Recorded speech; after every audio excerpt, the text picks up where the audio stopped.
has arrived. The field of 64 for the NCAA tournament is set. 16 games on the slate today, starting with Sooners Trae Young and 10th-seeded Oklahoma facing 7th-seeded Rhode Island at 12:15 Eastern.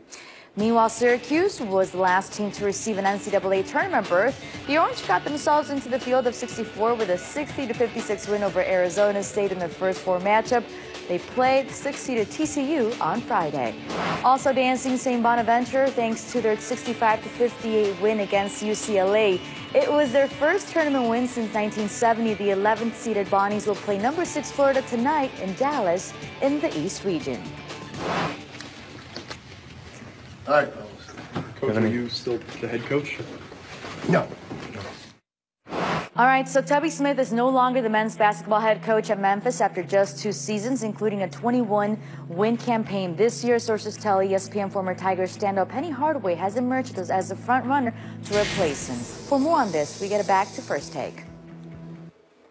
Tubby Smith is out at Memphis. Jay Billis is here with us. So as the NCAA tournament gets fully underway. Good to see you. Good to see you. I'm enjoying that tie. Thank you. Stephen A., I want to start with you. Was Memphis right to fire Tubby Smith? Unfortunately, yes.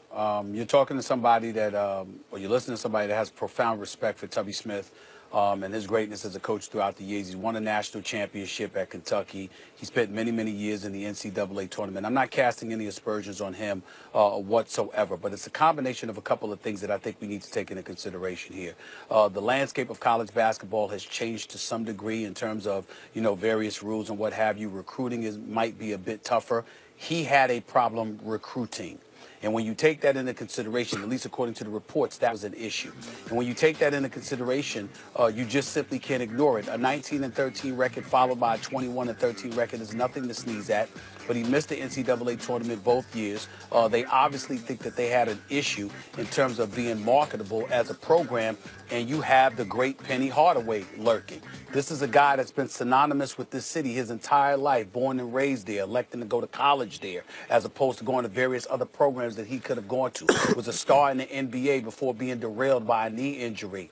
Obviously comes back and starts an AAU program, an AAU powerhouse, and coaching high school ball there and being successful while doing it. Him alone is going to enable you to sort of galvanize the community to some degree, and I think people are going to rally around and support him, which is a very, very big deal. Not to mention the fact that he may have the ability to recruit and as a result get individuals that want to come and play for his program. And then last but not least, he's alluded to, according to the reports, of adding the great Larry Brown. Now, Larry Brown is 77 years old. He's a Hall of Famer. He's a former Coach of the Year. We all know this. I go back many, many years with Larry Brown, and Jay Billis and Max, I will openly confess to the masses, I'm incredibly biased. This is one of the greatest coaches in the history of basketball, who's forgotten more basketball than most of us know. And the fact that you are Penny Hardaway and you could potentially have this man on your bench teaching the game of basketball to guys on the come-up who obviously need to learn. Larry Brown is somebody that should always be involved in the game of basketball until the day he dies, as far as I'm concerned. So knowing that and having that compared to Tubby Smith, it is clearly an upgrade. No disrespect to the great Tubby Smith whatsoever, but it is clearly an upgrade for a variety of reasons to go from Tubby Smith to reportedly a Penny Hardaway in concert with Larry Brown as his assistant coach. I think Tubby Smith's pretty good. I don't know what he did to get fired exactly. I mean, I would say that this follows the trend in college basketball where a school hires their most famous alum, who ostensibly is going to help with raising money, I guess, right? With boosters and stuff, I suppose. Now, look, before I say this, let me be very clear. Stephen A., is it hard to imagine who my favorite college player was when I was a kid? My favorite college player was Chris Mullin.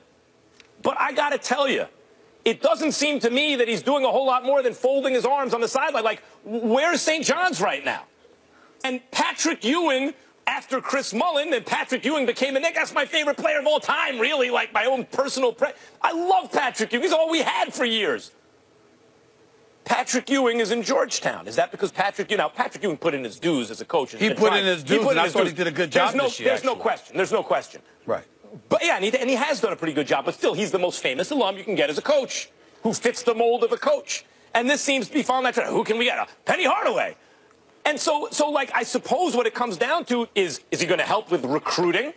And is that going to help with the money? And if it helps with recruiting and it helps with the money, as you said, you can always hire a strong assistant. If you're diligent, the chances are you could become a good coach if you're a smart player, which he was. But I don't know. I don't think Tubby Smith should have been, let go. But I do think that this is what we're seeing in college basketball now. That's exactly what's happening. College basketball, college football, it's pro sports. And to pretend that it's not is either naive or willfully blind.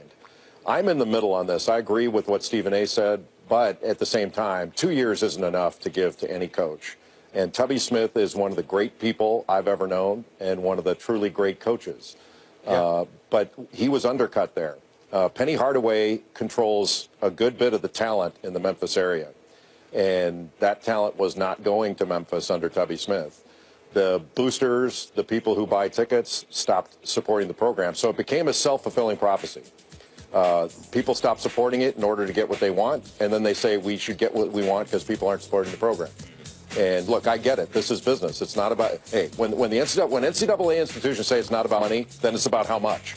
And that's exactly what this is about. And I am not naive. This is big business. I don't think this was the right thing to do. I don't think it sends the right message. And I agree with you, Stephen A. Larry Brown is one of the great coaches in the history of this game. But if Memphis wants Larry Brown, they should hire him as the head coach. And they're hiring Penny Hardaway to get players. That's all it is, because they don't know whether he can coach or not. They're hiring him to get players. Well, let me say this to you, Jay, and obviously I'll defer to you to some degree, but let me just be honest about where I stand. I think we need to be very careful about using the word undercut. You undercut Tubby Smith if you fire him and try to imply it's because of his coaching or it's because he did a bad job. If you're acknowledging essentially like, look, this is about business. We got a situation here where we've got a local product who's revered in this community, who's doing a good job coaching on a lower level, who we believe can get us talent. That matters. And so many times, whether it's you, Jay, it's Jay Williams, it's Coach Greenberg, it's Reese, it's whomever. We talk about talent no matter how great. You know what I mean? Saturday mornings, I've watched you, Jay, and a few times I had the pleasure and the honor of being on the set with you guys where we've talked about talent. The coach can only do but so much if you don't have the talent. Well, if I got a coach that can get me talent, that matters in college basketball. I don't differ with that for 1 second. But what you don't see is accountability up top and the people that hired Tubby.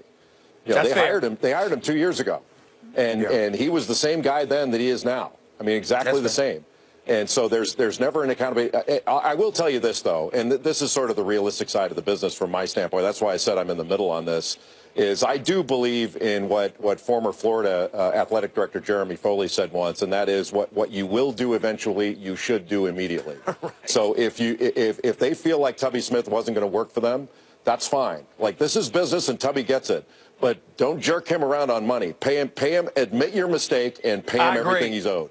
Because that is one of the class acts in the history of basketball. Yes, Tubby Smith is one of the great people. He's a good coach. Also, like a good coach, he wasn't getting the job. Coach. He's a great coach. Like he did it at he's taken 4 different schools to the or maybe it's 5. He's taken 5 different schools to the NCAA. So what's the common denominator there, right? Him. Right. So is this more pronounced? Are we seeing this phenomenon now, Jay? Do you think because of the one and done phenomenon? No. Because you don't think that has anything to do with it? It's so funny, Max, you asked that question. We are blaming every problem that we have in college athletics on one and done.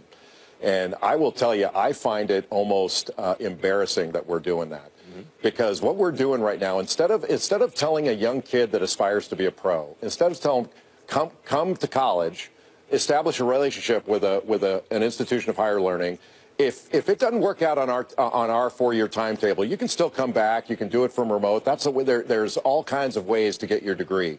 But come here, and this is the best thing for you. We're telling them, hey, if you don't want to be Bill Bradley, don't come at all. Right. Like, we're not interested in you. The reason I'm asking is because it seems like in a one and done environment, talent, just getting the talent is the most important thing. You're not going to have time to develop them anyway, so get the top recruits. And so that's why maybe you see Penny Hardaway or whoever else, Patrick Ewing, Chris Mullin, hopefully used to draw talent. No, I think it's to draw talent that'll stay for whatever period as long as you can win. So whether it's a Jalen Brunson type talent, or somebody that's going to stay 4, or Grayson Allen type talent that's going to stay 4, or somebody that's going to come in and stay 1 or 2. Yeah. They want to win, and they want players they want to see. And Memphis is a different place. Memphis wants their guys. Got to ask you about the tournament. Okay. Which game are you paying attention to today? Paying attention to? Which games are played today?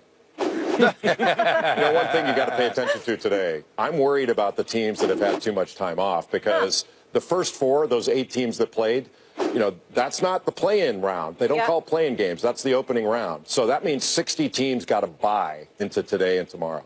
So 60 teams got to bye. I hope Does that mean the teams hope the that were layoff hot? didn't hurt them. All right, Hope the we'll see layoff how didn't that hurt does. them. That's what we're paying attention to then. Jay, always appreciate you. Thank you so much. Pleasure being with you. Thank you.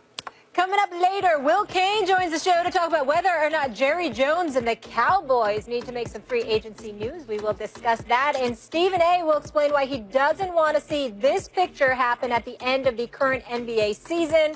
You don't want to miss his comments next on First Take.